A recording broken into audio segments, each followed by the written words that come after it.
Timer mode में क्या है कि आपको इसको एज अ टाइमर यूज़ कर सकते हो। जैसे आप इसको चलाओगे, किसी ड्यूरेशन तक ये चलेगा आउटपुट जो आप डिफाइन करोगे पैरामीटर नंबर 3 और पैरामीटर नंबर 4 में। यहाँ पे जैसे ही मैंने इसको चलाया 5 सेकंड के बाद आउटपुट मेरी बंद हो जाएगी। ये देखिए बंद हो गई। P3, P4, P5 250, P6 240। Again values आप प्लस माइनस यहाँ से कर सकते हो। नमस्कार दोस्तों, मैं हूं नवीन और स्वागत है मेरे YouTube चैनल पर। दोस्तों, वोल्टेज प्रोटेक्टर एक अच्छा प्रोटेक्शन देता है हर घर के लिए, लेकिन प्रॉब्लम क्या है कि एक आम कस्टमर को उसकी कॉन्फ़िगरेशन करनी नहीं आती। जो लोग टेक्निकल समझ नहीं रखते या टेक्निकल जानकारी नहीं रखते, उनके लिए वोल्टेज प्रोटेक्टर को लगाना बहुत मुश्किल काम हो जाता है। इसी मुश्किल को फिक्स करने के लिए मैंने परचेज़ किया है एक वोल्टेज प्रोटेक्टर डेडिकेटली इस वीडियो के लिए, जिसमें मैं इसको खोल के दिखाऊंगा क्या क्या चीज़ इसके अंदर मिलती है, और ऑन कैमरा मैं इसकी पूरी पैरामीटर कॉन्फ़िगरेशन बिल्कुल सिंपल लैंग्वेज में आपको समझा के कि इस पैरामीटर का मतलब क्या है और इसको कैसे कॉन्फ़िगर करना है, क्या क्या इसकी सेट वैल्यू होनी चाहिए, सारी चीज़ें ऑन कैमरा करूँगा। तो चलिए शुरुआत करते हैं बिना किसी देरी के। वीडियो अच्छी लगे तो प्लीज़ लाइक करना, चैनल पर नए हैं तो चैनल को सब्सक्राइब करना। मैं बिना किसी देरी के डायरेक्ट शुरू करता हूँ आइटम की अनबॉक्सिंग से लेके डायरेक्ट पैरामीटर कॉन्फ़िगरेशन तक। तो चलिए शुरू करते हैं।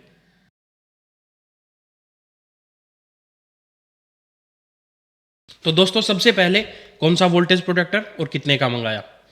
ये वोल्टेज प्रोटेक्टर एक जेनरिक ब्रांड से है, कोई पॉपुलर ब्रांड नहीं है। मैंने एक जेनरिक मंगाया है क्योंकि सभी चीज़ें, जितने भी वोल्टेज प्रोटेक्टर हैं वो इंडिया के बाहर से मैन्युफैक्चर होते हैं, इंडिया के अंदर इंपोर्ट होते हैं, रिलायबल होते हैं और फिर सेल होते हैं ई कॉमर्स प्लेटफॉर्म पे। तो मैंने एक जेनरिक वोल्टेज प्रोटेक्टर मंगाया है। मैं पर्सनली 6-7 टाइप के वोल्टेज प्रोटेक्टर यूज़ कर चुका हूँ और सभी की जो क्वालिटी है वो ऑलमोस्ट सेम है। तो इसीलिए मैंने जेनरिक ब्रांड का एक वोल्टेज प्रोटेक्टर मंगाया है।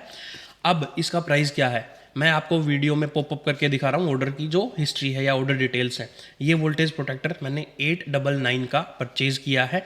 इसके अंदर एनर्जी मीटर भी है जो मुझे मेजरमेंट दिखाएगा कि कितने यूनिट ऑफ इलेक्ट्रिसिटी ये दे चुका है, या रियल टाइम पावर भी दिखाएगा कि कितने वाट्स पावर जो है वो कंज्यूम हो रही है। वो सारी चीज़ें करेंगे कॉन्फ़िगर। मैं कैमरा को डाउन करता हूँ टेबल पे, जहाँ पे मैं इसको खोल के इसके अंदर क्या क्या मिलता है और कैसे कैसे पैरामीटर कॉन्फ़िगर करने हैं वो सारी चीज़ें कवर करता हूँ।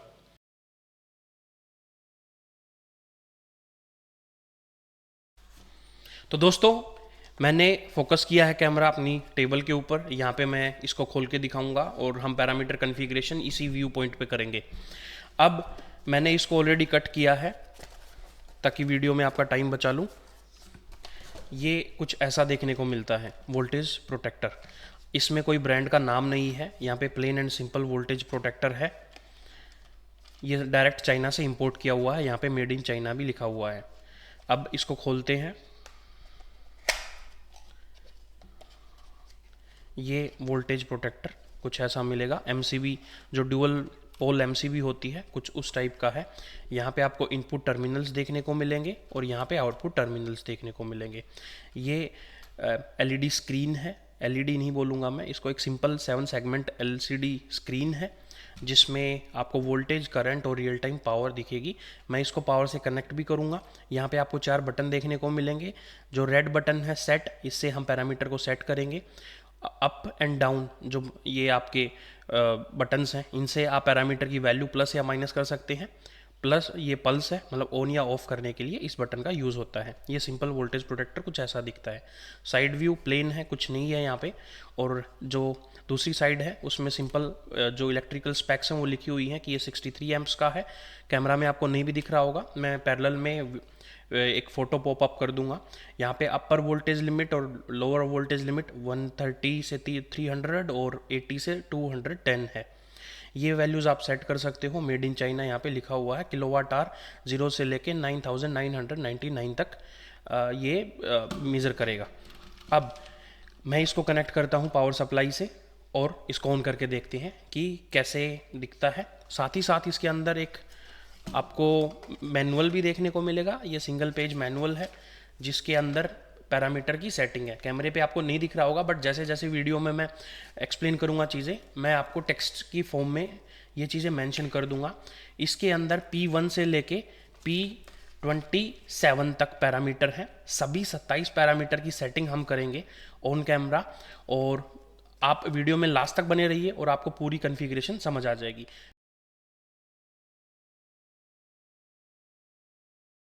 तो दोस्तों, इस वोल्टेज गार्ड पे मैंने पावर सप्लाई दे दी है यहाँ पे इस बोर्ड से। यहाँ पे सिर्फ मैं इसको ऑन करूँगा और यहाँ पे डिस्प्ले एक्टिव हो जाएगी। जैसे ही मैंने इसको ऑन किया, यहाँ पे डिस्प्ले एक्टिव हो गई। मैं इसको हटा देता हूँ ताकि हम व्यू में सिर्फ वोल्टेज गार्ड को रखें। अब यहाँ पे देखिए 3 वैल्यूज़ आपको दिख रही होंगी। ये वोल्टेज की है 216, 0.02 ये एम्प्स है, करंट एम्पियर्स, और नीचे जो है वो अभी के टाइम पे 28.3 ये करंट टेम्परेचर है, ये टेम्परेचर शो कर रहा है। यहाँ पे क्या वैल्यू शो करनी है ये भी हम पैरामीटर में करेंगे। यहाँ पे किलोवाट्स जो यूनिट्स होती हैं वो भी दिख जाएंगी, करंट पावर कंजप्शन दिख जाएगा, टेम्परेचर दिख जाएगा, फ्रीक्वेंसी दिख जाएगी, सब कुछ दिख जाएगा। हम एक एक चीज़ें देखेंगे क्योंकि मैं मैनुअल पढ़ चुका हूँ, इसलिए मैं आपको बता रहा हूँ यहाँ पे। अब सबसे पहले यहाँ पे आप जब देखोगे स्टार्टअप डिले देखने को मिलेगी आपको। यहाँ पे जैसे ही मैं इसकी पावर सप्लाई को ऑफ़ करता हूँ, यहाँ से मैं इसकी पावर सप्लाई को ऑफ़ करता हूँ, ये बंद हो गया। और जैसे ही मैं इसको ऑन करूँगा, यहाँ पे देखिए पावर अप 4 3 2 1 ये ऐसे काउंटडाउन चला हुआ है और ये अब चालू हो गया। तो इनिशियल 5 सेकंड की डिले दे रहा है, वो भी हम कॉन्फ़िगर करेंगे। अब यहाँ पे कॉन्फ़िगर करने के लिए आपको क्या करना होगा, आपको सेट बटन को दबाना होगा। यहाँ पे एक बार जैसे ही सेट बटन को दबाओगे, मैं मैनुअल निकाल लेता हूँ ताकि मैं पैरेलल में पढ़ता जाऊँ और आपको गाइड करता जाऊँ। यहाँ पे P1 से हम स्टार्ट करेंगे। ये P1 है, मैं आपको कैमरे में दिखा भी देता हूँ, आपको नहीं देखने को मिलेगा बट मैं पैरेलल में टेक्स्ट की फॉर्म में आपको एक एक पैरामीटर की सेटिंग बता दूंगा। P1 है पावर ऑन डिले। मैं इस सेट बटन को दबाऊंगा, मैंने सेट बटन को प्रेस किया, P1 यहाँ पे आ गया, ये पैरामीटर नंबर 1। अब यहाँ पे 5, ये V और A है, इसको इग्नोर करो, ये हमेशा जलता रहेगा। आपको सिर्फ P1 और 5, यहाँ पे 5 स्टार्टअप डिले 5 है, मैं इसको 6 भी कर सकता हूँ, 4 भी कर सकता हूँ। मैं अप और डाउन जो ये 2 कीज़ हैं, इनसे मैं अप और डाउन इन बटन से ऊपर नीचे करूँगा। जैसे मैंने 7 8 9 10 कर दिया यहाँ पे। जैसे ही पैरामीटर सेव हुआ, मुझे पावर बटन प्रेस कर देना है, डन। अब मैं आपको दिखाता हूँ स्टार्टअप डिले 10 सेकेंड हो जाएगी। मैंने इसको बंद किया, इसको मैं फिर से ऑन किया। अब यहाँ पे देखिए काउंटडाउन हो 10 से स्टार्ट होगा। ये थी स्टार्टअप डिले। उसके बाद हम देखते हैं नेक्स्ट पैरामीटर, ये है हमारा रिकवरी डिले। रिकवरी डिले मतलब कि इसके अंदर कोई फॉल्ट आता है, चाहे ओवर वोल्टेज से या ओवर करंट से या टेम्परेचर की वजह से या फ्रीक्वेंसी मिसमैच की वजह से, तो ये रिकवर कितनी देर में होगी, उसके लिए एक टाइम सेट किया होता है। वो टाइम है पैरामीटर नंबर 2। मैं सेट बटन को दबाऊंगा, P1 और P2, यहाँ पे 30 है, 30 सेकेंड बाय डिफ़ॉल्ट है। और आप इसको सेट कर सकते हो 1 से लेके 999 999 लगभग 1000 सेकेंड तक आप सेट कर सकते हो इसमें। तो आप वो चीज़ यहाँ पे सेट करोगे, उसके हिसाब से रिकवरी हो जाएगी। हम बढ़ते हैं पैरामीटर नंबर 3 पे। पैरामीटर नंबर 3 है टाइमर मोड। ये एक एडिशनल फीचर है, मेरे पास और भी वोल्टेज प्रोटेक्टर हैं, उनमें ये चीज़ देखने को नहीं मिली। ये नया वर्जन आया है तो उसमें ये चीज़ भी है। अब टाइमर मोड में क्या है कि आपको इसको एज अ टाइमर यूज़ कर सकते हो। जैसे आप इसको चलाओगे, किसी ड्यूरेशन तक ये चलेगा आउटपुट जो आप डिफाइन करोगे पैरामीटर नंबर 3 और पैरामीटर नंबर 4 में, और उसके बाद ये ऑफ हो जाएगा। 0 का मतलब है कोई टाइमर नहीं। और जैसे ही मैं इसको बढ़ाऊँगा तो यहाँ पे देखो 1 हुआ, 1 मैं आपको ऐसे दिखा भी देता हूँ, 1 और नीचे SEC लिखा दिख रहा है, सेकंड, ये सेकंड टाइमर है। दोबारा प्रेस करोगे MIN हो गया, ये मिनट टाइमर। एक बार और प्रेस किया HOUR, ये घंटे का टाइमर है। एक बार और प्रेस किया डे का टाइमर। तो मैं अभी के लिए सैंपल के तौर पे, मतलब आपको एक डेमोन्स्ट्रेशन के तौर पे मैं आपको दिखा देता हूँ, सेकंड का टाइमर भर रहा हूँ मैं, ठीक है। 1 मैंने सेट किया है, ये सेकंड टाइमर आ गया। अब उसके बाद नेक्स्ट पैरामीटर कितने सेकंड के लिए, यहाँ पे बाय डिफ़ॉल्ट यहाँ पे 10 है, मैं इसको 5 कर देता हूँ। ये देखिए 5 सेकंड, डन। पैरामीटर से मैं पावर बटन दबा देता हूँ। यहाँ पे जैसे ही मैंने इसको चलाया 5 सेकंड के बाद आउटपुट मेरी बंद हो जाएगी। ये देखिए बंद हो गई। मैं फिर से आपको डेमोन्स्ट्रेशन करके दिखाता हूँ। मैंने इसकी पावर सप्लाई को बंद कर दिया, मैं इसको ऑन करूँगा। जो लास्ट टाइमर है वो स्टेट देखेगा कि अभी बंद हो चुका था, तो डिवाइस को दोबारा चलाएगा नहीं। मैं इसको जैसे ही पावर अप करूँगा यहाँ से इस पावर बटन से, ये 5 सेकंड चलेगा और उसके बाद बंद हो जाएगा अपने आप। ये सेकंड, इसको एज अ टाइमर स्विच भी आप यूज़ कर सकते हो इस वोल्टेज प्रोटेक्टर को, ये चीज़ भी है इसके अंदर। अब पैरामीटर नंबर 5 तक हो गया, बढ़ते हैं नेक्स्ट पैरामीटर पे। मैं आगे बढ़ने से पहले मैं इसका टाइमर बंद कर देता हूँ 0, मुझे कोई टाइमर यूज़ नहीं करना है तो मैं 0 कर दिया। P3 P4 अब कोई फ़र्क नहीं पड़ता क्योंकि मैंने P3 को बंद कर दिया। P5 ये है मेन जिसके लिए ये प्रोटेक्टर बना है। ओवर वोल्टेज, कहाँ तक वोल्टेज जाएगी वो सेटिंग, बाय डिफ़ॉल्ट आपको 250 दिख रही है और ये वैल्यू सेट होती है 130 से लेके 300 तक, आप कोई भी वैल्यू सेट कर सकते हैं। अब यहाँ पे सेफ्टी फीचर मैं बताता हूँ। अगर आप एक सिंगल अप्लायंस स्पेस को चला रहे हैं, लेट्स से कि आप एसी के ऊपर चला रहे हैं, तो मेक श्योर आप 250 से ऊपर न डालें, क्योंकि 250 से ऊपर आपकी एसी जो है वो उसकी पीसीबी है वो बर्नआउट हो सकती है ओवर वोल्टेज की वजह से, कंप्रेसर पे भी इफ़ेक्ट आएगा, वो भी ख़राब हो सकता है। अब ओवर वोल्टेज दिखा दिया, और P6 है ओवर वोल्टेज रिकवरी वैल्यू, कि ओवर वोल्टेज हुई, इसने प्रोटेक्शन की वजह से, मतलब इसने जो प्रोटेक्शन है वो ऑन कर दिया और आउटपुट बंद कर दी, लेकिन जब वो वोल्टेज नीचे चली जाएगी, कितनी नीचे चली जाएगी जिस पे वो वापस कनेक्ट हो जाए, वो वैल्यू है हमारी P6। अब मैं वापस करके दिखाता हूँ, P1 P2 P3 P4 P5 250 P6 240। Again values आप प्लस माइनस यहाँ से कर सकते हो, जैसे मैंने अभी किया 237 हो गया, 238 या 240, वो बाय डिफ़ॉल्ट यहाँ पे ले रहा है। 240 पे जैसे ही वोल्टेज वापस आएगी, ये 30 सेकंड की रिकवरी डिले जो मैंने P2 पे बताया था, 30 सेकंड बाद ये इसको ऑन कर देगा। ये था P5 and P6 over voltage और over voltage recovery. P7 under voltage और P8 under voltage recovery. Under voltage यहाँ पे P7 था 180 और P8 है 190। 180 से नीचे ये कट कर देगा, 190 जैसे ही आएगी वापस वोल्टेज, 30 सेकंड के डिले के बाद ये इसको ऑन कर देगा। ये वैल्यू भी आप सेट कर सकते हो, यहाँ पे ऐसे सेट करना है सिंपल, आपको कीज़ अप डाउन करके आप वैल्यू सेट कर सकते हो। अब मैं रिकमेंड क्या करूँगा, अगर आप सिंगल अप्लायंस यूज़ कर रहे हो तो आप इसको 180 रखो और जो रिकवरी है वो 190। लेकिन अगर आपके घर वोल्टेज स्टेबलाइज़र है और इसको आप मेन लाइन में यूज़ कर रहे हो, तो जो स्टेबलाइज़र की वोल्टेज है, जैसे 130 से स्टार्ट है और वो 280 तक है, तो वो वैल्यू आप यहाँ पे रख सकते हैं। वो वैल्यू आपको यहाँ पे रखनी है। जैसे आपके घर 90 वोल्ट से लेके 300 वोल्ट का स्टेबलाइज़र है, तो आप इसको मिनिमम वैल्यू जो 130 है वो रख सकते हैं और मैक्सिमम वैल्यू जो 300 है वो रख सकते हैं। स्टेबलाइज़र के ऑपरेशन या वोल्टेज वर्किंग रेंज के हिसाब से आप इसको सेट कर सकते हैं। तो ये था मेरा P7 under voltage and P8 under voltage recovery. ये बहुत इंपॉर्टेंट पैरामीटर है, इसीलिए मैं टाइम ले रहा हूँ यहाँ पे। अब P9 है ओवर वोल्टेज एक्शन डिले। इसका मतलब क्या है? इसका मतलब ये है कि इसमें जो वैल्यू सेट है और वोल्टेज उससे ऊपर आ गई या अंडर वैल्यू जो सेट है उससे नीचे चली गई, तो कितने सेकंड में एक्शन लेना है, इमीडिएट लेना है या थोड़ा रुक के लेना है, वो वैल्यू सेट होती है P9 में।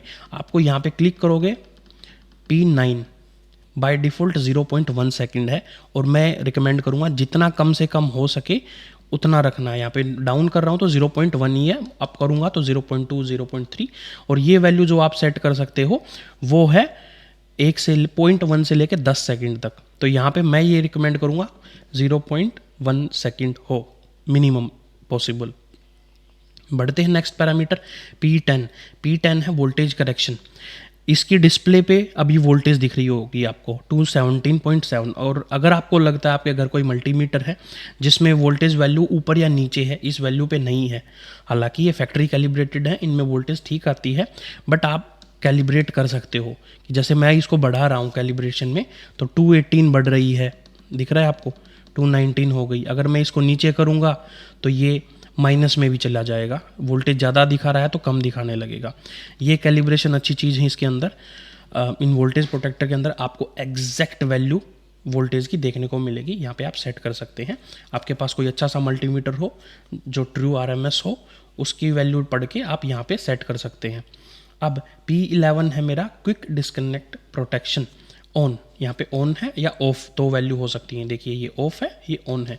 अगर वोल्टेज एकदम आई और चली गई फिर से आ गई, वो क्विक डिस्कनेक्शन है, तो वो ऑन होना चाहिए। जैसे हमारे कंप्रेसर हैं चलते हैं एसी के, उनमें अगर वो एकदम क्विक डिस्कनेक्शन होगा और फिर चल जाएगा, वापस आ जाएगी इलेक्ट्रिसिटी, उस केस में वो ख़राब हो सकता है। तो ये प्रोटेक्शन आपको हमेशा ऑन रखना है P11। अब अलग अलग वोल्टेज गार्ड में अलग अलग सेटिंग हो सकती है, किसी अलग अलग पैरामीटर नंबर हो सकते हैं, बट मोर और लेस सेटिंग यही मिलेंगी आपको देखने को। और आई होप ये चीज़ें पढ़ के आप हर तरीके की सेटिंग कर पाओगे। नेक्स्ट है कि हमारा over current protection P12 maximum 63 ampere के लिए बना है, तो आप ये 63 एम्पियर दिखा रखा है। आप इस ओवर करंट को ऑफ भी कर सकते हो प्रोटेक्शन को, या अगर आपको करना है तो आप एक अलग अलग वैल्यूज से ऊपर नीचे करके आप अपने हिसाब से कर सकते हैं। रिकमेंडेशन क्या है, अगर आप AC के लिए लगा रहे हो इसको, तो आप इसको 30 एम्स या 32 एम्स कर सकते हैं, या मेन लाइन पे लगा रहे हैं तो जो आपके घर का लोड है, जो सैंक्शन लिमिट है, आप वहाँ तक उतने एम्पियर तक आप इसको सेट कर सकते हैं। ये था ओवर करंट वैल्यू। अगेन इसके बाद है और delay of over current action. Next है 13, कितने डिले में काम करना, मतलब जैसे आपने जो करंट लिमिट सेट की है उससे ऊपर करंट लिमिट जा रही है, तो आपको क्या वैल्यू रखनी है। यहाँ पे 0.1 से लेके 10 तक हो सकती है, बट मैं क्या रिकमेंड करूँगा, आप इसको 0.5 दो। क्यों? क्योंकि जब कोई कंप्रेसर चलता है AC का, या इंडक्शन मोटर चलती है, जैसे आपके घर वाटर पंप है या सबमर्सिबल पंप है, वो स्टार्टिंग जर्क लोड ज़्यादा देते हैं, तो उस केस में कुछ हाफ ऑफ अ सेकेंड वो जर्क लोड ये हैंडल कर पाए, अचानक सारी लाइट को बंद ना करे, आई मीन सारे घर की सप्लाई को बंद ना करे, उसके लिए ये वैल्यू आपको 0.5 के आसपास रखनी है। अब उसके बाद है नेक्स्ट पैरामीटर P14, ये है कंटिन्यूस ओवर करंट काउंट। अगर आपको देखना है कि कितने बार ओवर करंट आया है घर में, तो आप उसको ये कर सकते हो कि ये 3 या 4 बार आएगा, वो रिकवर करेगा और उसके बाद वापस चला देगा। मैं फिर से समझाता हूँ, अगर मैंने इसको रख दिया कि ये 3 बार ही अलाउड है, मतलब ओवर करंट आया, करंट फिर नॉर्मल हो गया, इसने 30 सेकंड की रिकवरी डिले के बाद इसने वापस ऑन कर दिया सर्किट, लेकिन ये चीज़ 3 बार हो गई, चौथी बार भी होगी ओवर करंट, तो ये चलाएगा ही नहीं, वो ये रिकवर ही नहीं होगा। ये वो सेट है, ये वो काउंटर है जो ये बताएगा कि कितने बार ही अलाउ करना है ओवर करंट। अब उसके बाद है पैरामीटर नंबर 15, जो कि है करंट करेक्शन। जैसे वोल्टेज करेक्ट किया, रियल टाइम करंट शो कर रहा है अब ये नीचे 0.002 ये वाला। अब इसको ठीक करना है, ऊपर प्लस माइनस करना है, वो आप यहाँ पे कर सकते हैं। जो आपका रियल टाइम लोड दिखा रहा है, अगर वो करंट उतना है नहीं, ये ज़्यादा दिखा रहा है या कम दिखा रहा है, प्लस माइनस से आप इसको कर सकते हो सेट। P15 था। P16 है फ्रीक्वेंसी करेक्शन। अभी फ्रीक्वेंसी आप नीचे देखो 50.04 दिखाई हुई है यहाँ पे।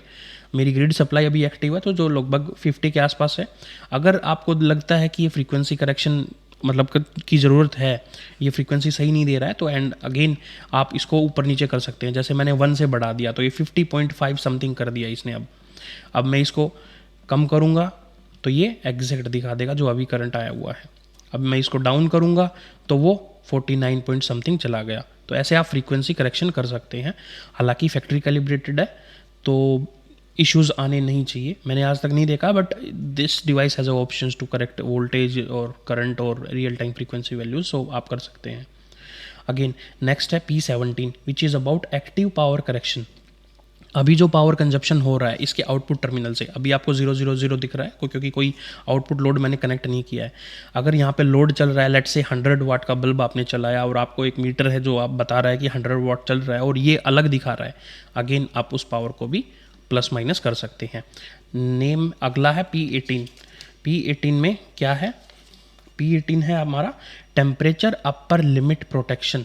अगर इसके अंदर एक टेम्परेचर सेंसर लगा होगा, अभी ऑफ है, सेटिंग में आप देख रहे हैं, अगर आप इसको बढ़ाएंगे तो 50 डिग्री या 51 डिग्री, जैसे ही इसका टेम्परेचर ज़्यादा जाएगा, जो कि बहुत अच्छी चीज़ है यहाँ पे।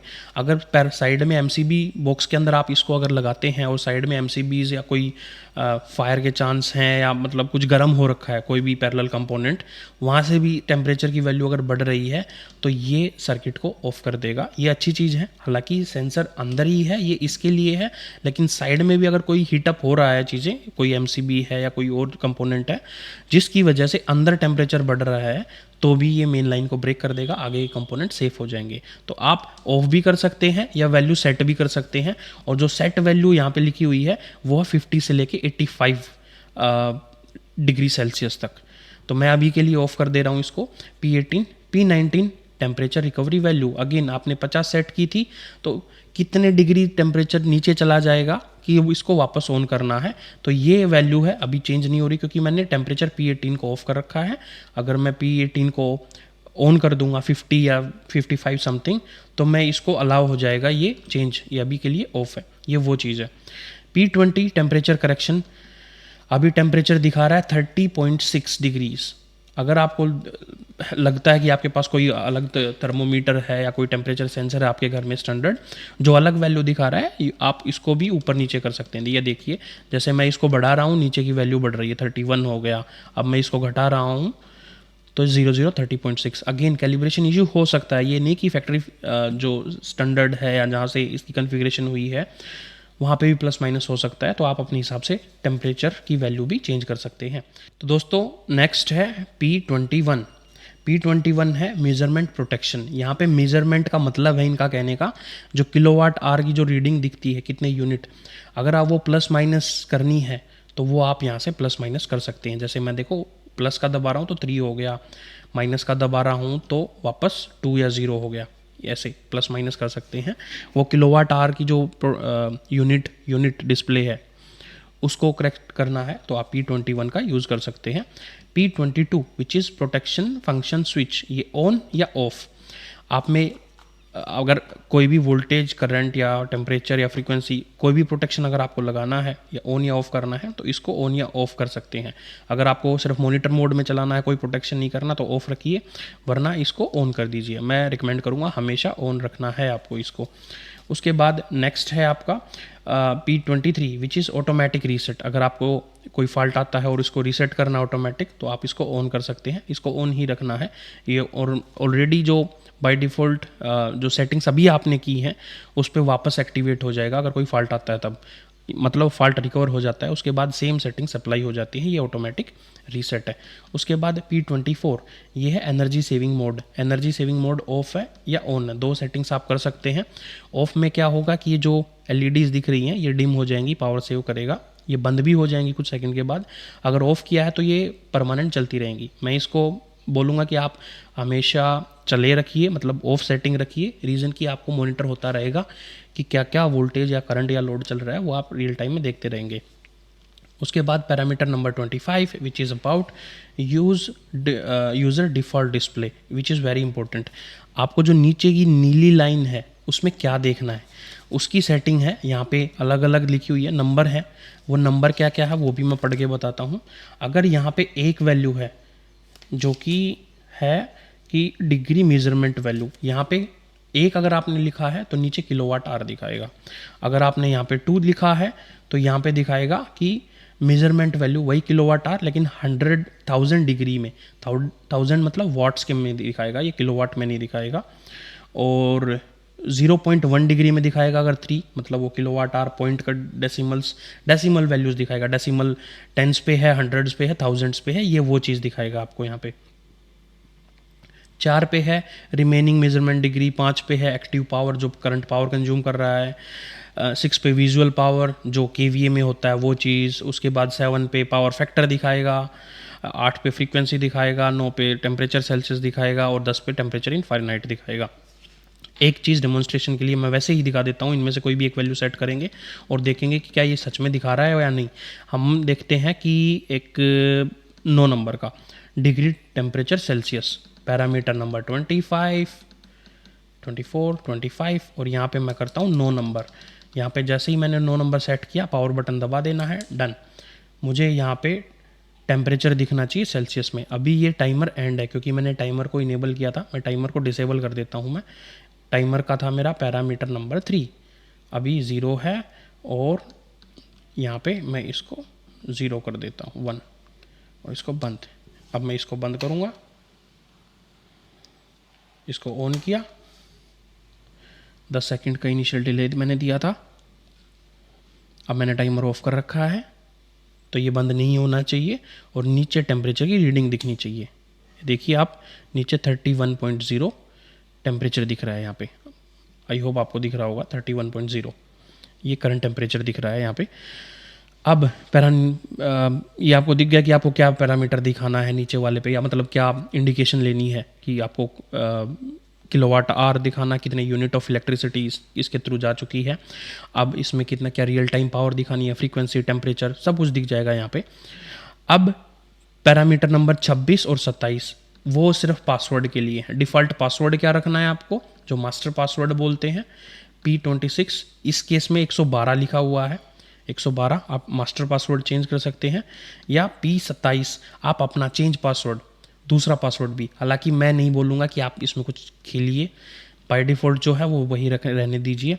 इससे अगर आप इस पर प्रोटेक्शन चाहते हैं कि कोई इसको छेड़छाड़ ना कर पाए पैरामीटर के साथ, तो आप पासवर्ड यहाँ पे सेट कर सकते हैं। ये वो चीज़ है। आई होप ये सारी चीज़ें आपको कवर हो गई होंगी।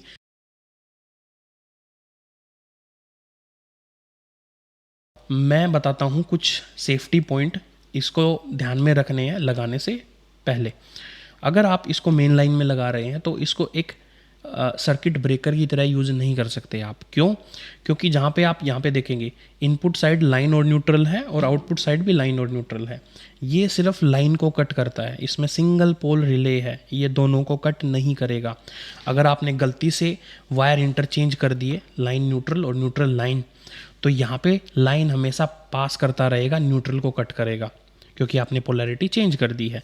तो ये सिंगल लाइन ब्रेकर है, ना कि डबल लाइन ब्रेकर, ये चीज़ ध्यान में रखना।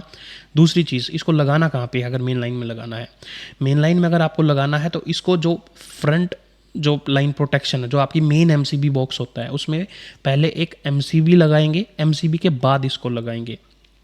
एमसीबी से पहले नहीं लगाना है, ये एमसीबी के बाद लगाना है। मेन लाइन फर्स्ट एमसीबी, उसको ऑन या ऑफ करेंगे तो आपके घर की सारी सप्लाई बंद हो जाएगी।